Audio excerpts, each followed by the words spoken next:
Donc il est vrai que j'avais une image négative de l'islam à travers des préjugés bêtes finalement, mais qui sont aussi liés à mon enfance, aux clichés historiques que l'on répartissait un petit peu partout, que ce soit dans l'enseignement scolaire ou ailleurs. Moi j'étais formé à l'esprit des croisades, donc les croisades ce sont les gentils chrétiens contre les mauvais musulmans. Donc c'est cet imaginaire collectif qui m'a accompagné durant toutes ces années avant ma conversion à l'islam. Et finalement, et comme je le dis encore aujourd'hui, avant de connaître que ce soit un peuple, une idéologie, une théorie ou quoi que ce soit, il ne faut pas écouter les autres, il faut soi-même aller à l'information et en tirer pour soi-même aussi des informations et aussi nous-mêmes analyser les faits tels qu'elles sont et en toute objectivité. Donc je n'étais pas objectif avant, j'ai dit des choses horribles sur l'islam, j'ai critiqué à la fois l'islam, j'ai critiqué le prophète, j'ai critiqué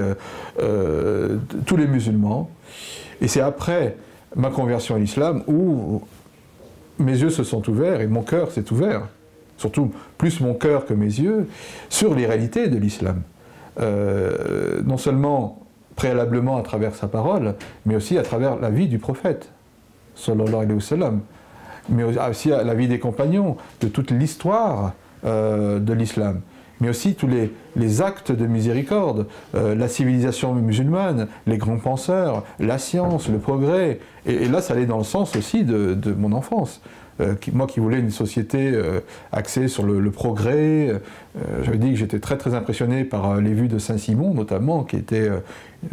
partisan d'une société idéale à travers la science et le progrès. Eh bien, je trouvais tout ça dans l'islam. Pas seulement dans la religion musulmane d'un rapport avec Dieu, mais aussi dans le monde. C'est-à-dire, non seulement l'islam apportait et apporte toujours, à mon sens, non seulement une relation avec Dieu, c'est-à-dire une relation avec l'un, mais aussi à travers cette relation avec l'un, une relation avec le monde. Donc il y avait quelque chose à la fois de vertical et d'horizontal qui se présentait et qui pour moi était quelque chose que je n'avais jamais vu auparavant, jamais aperçu auparavant et qui pour moi était tout à fait manifeste avec cette nouvelle foi qui était la mienne, que Dieu m'a donnée, et avec cette foi, en étudiant encore une fois et en pesant les avantages que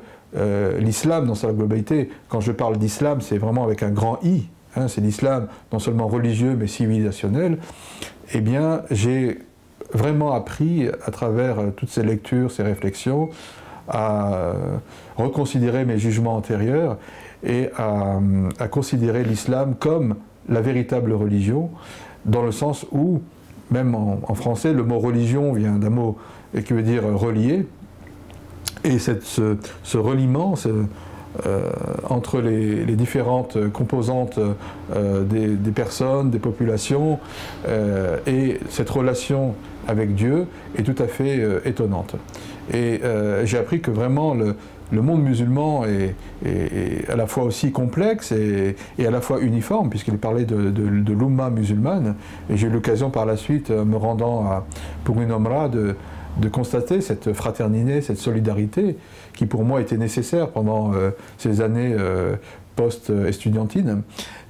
Cette fraternité, cette solidarité à grande échelle, à la fois spirituelle et humaine, je l'ai découverte à la Mecque, à Médine, pendant toutes ces célébrations de l'Omra,